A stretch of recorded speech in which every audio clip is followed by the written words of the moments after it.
What triggers a man to orchestrate one of the most horrific genocides in human history?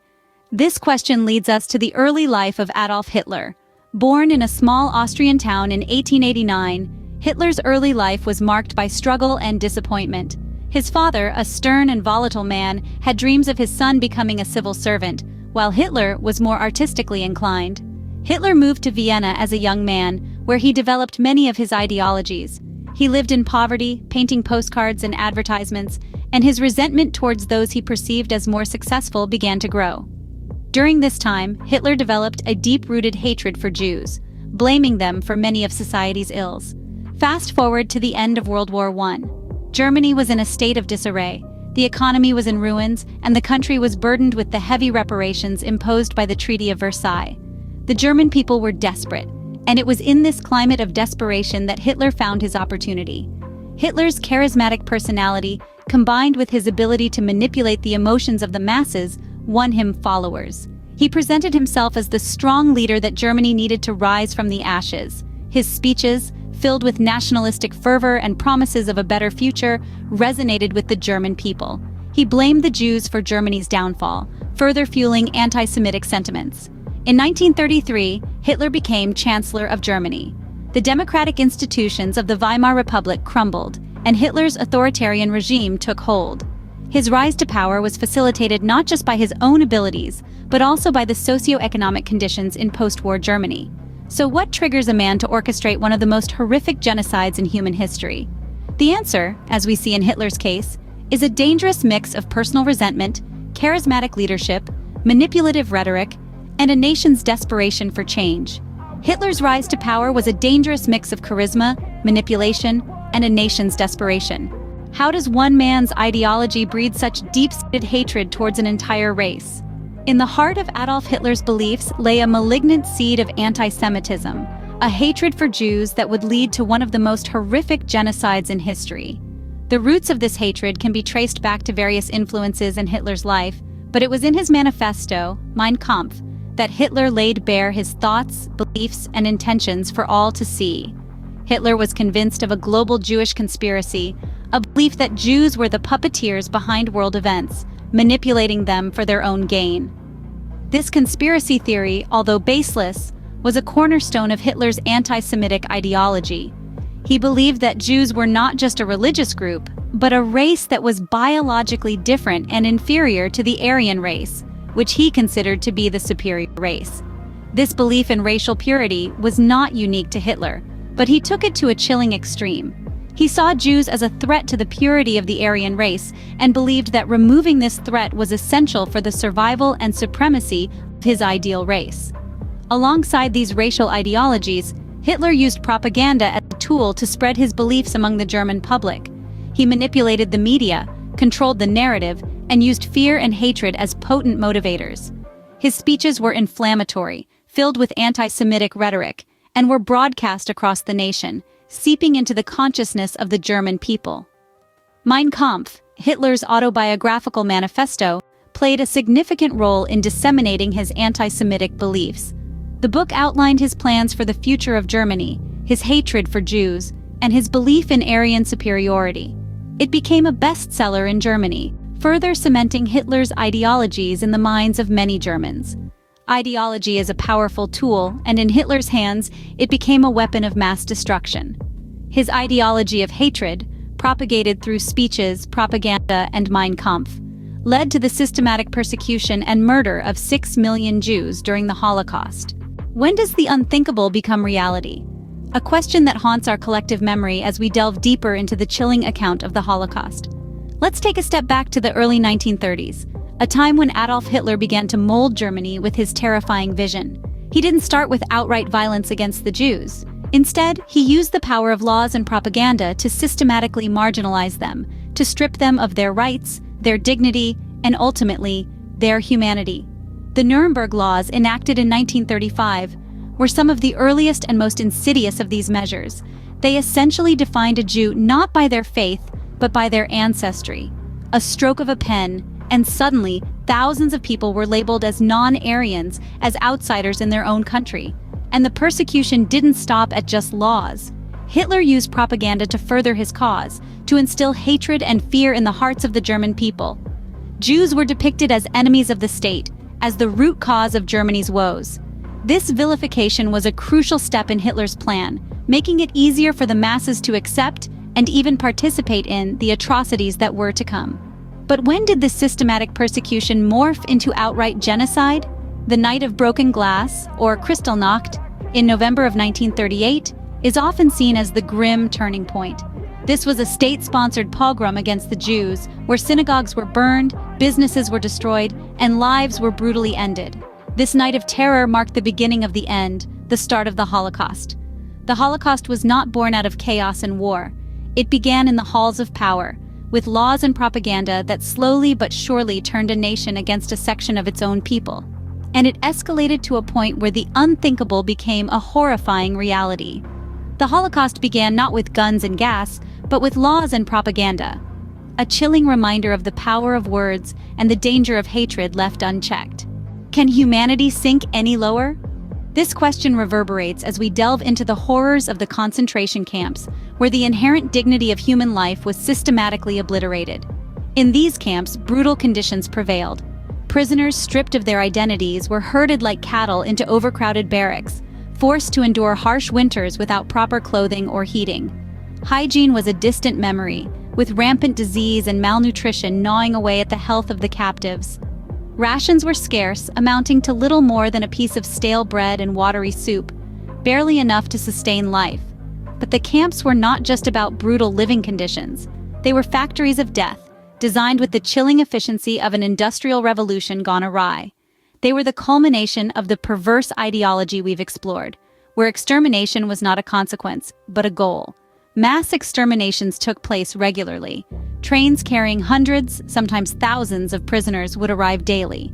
The new arrivals were immediately sorted. Those deemed fit for work were sent to labor, while the rest, the elderly, the sick, children, were sent directly to gas chambers. This was the horrifying reality of the so-called final solution, a euphemism for systematic, state-sponsored genocide. The Schutzstaffel, better known as the SS, played a crucial role. This paramilitary organization, loyal to Hitler, ran the concentration camps. They were the executioners, the tormentors, the embodiment of this inhuman machine. And then there was the complicity of ordinary Germans. Not all were active participants, but many turned a blind eye, choosing to ignore the smoke billowing from the camps, the trains filled with people, the whispers of what was happening. This indifference, this silence, was a crucial cog in the machinery of the Holocaust. The concentration camps were factories of death, where humanity was reduced to a number. This chilling reality, this darkest chapter of our history, serves as a stark reminder of what can happen when hate is allowed to flourish unchecked. When does the world step in to stop the horror? A question that reverberates through history, echoing in the wake of the Holocaust. The international response to the Holocaust was, initially, one of disbelief and denial. It was unfathomable to many that such a widespread, methodical, and state-sanctioned extermination of a people could be happening in the heart of civilized Europe. The world continued to spin, oblivious to the dark clouds gathering over the continent. Information about the atrocities began to trickle out of the Nazi-occupied territories, but the grim reports were often met with skepticism. Some believed the stories were exaggerated, a product of wartime propaganda. Others simply couldn't comprehend the scale of the horror. The world was slow to accept the reality of the Holocaust, but as the evidence mounted, the world could no longer ignore the monstrous truth. Reports from escapees, photographs smuggled out, and intelligence gathered by the Allies painted a chilling picture of Hitler's systematic genocide. The horrifying realization dawned. The rumors were not only true, but they had underestimated the breadth and depth of the horror. The Allies, a coalition of countries standing against Hitler's reign, began to understand the scope of the atrocities.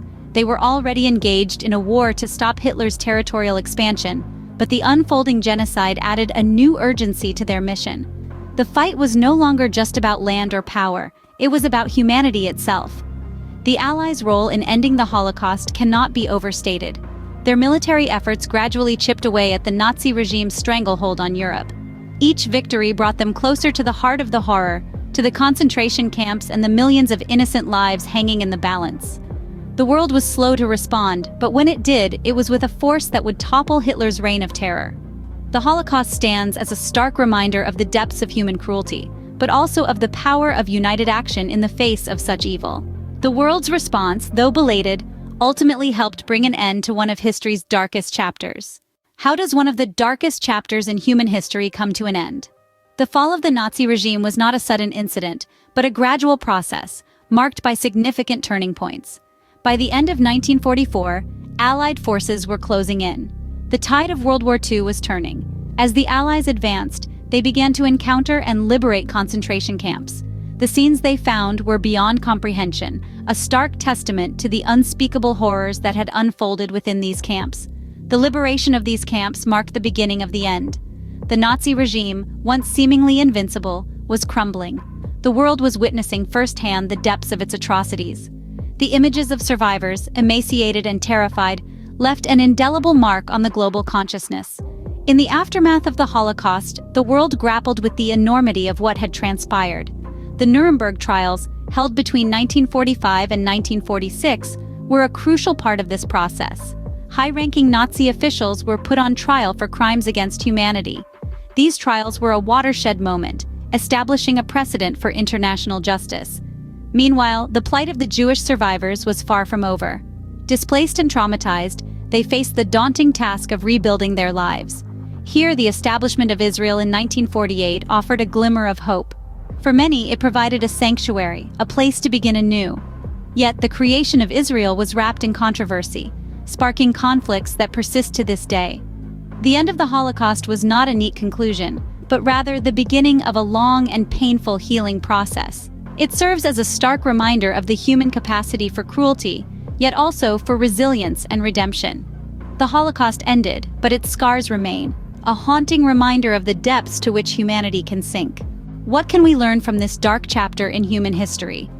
This is a question that resonates deeply as we reflect on the Holocaust, a horrific period that unfolded over 75 years ago.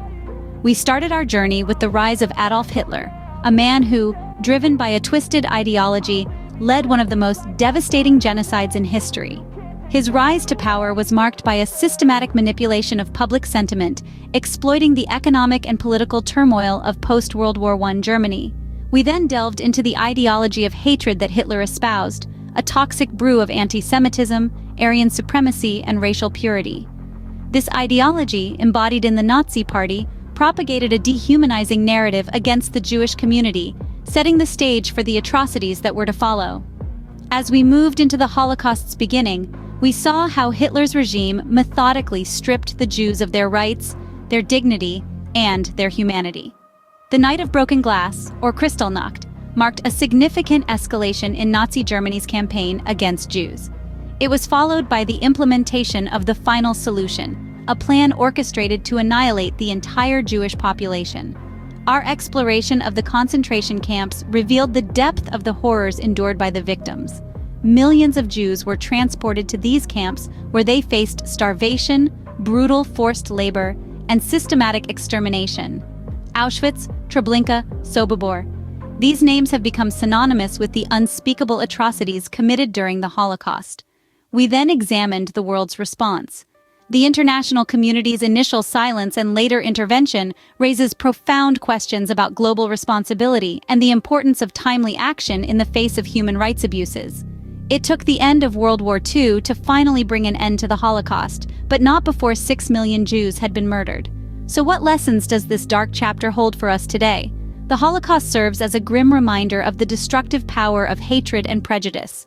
It underscores the importance of education and remembrance, of never allowing such atrocities to fade from our collective memory.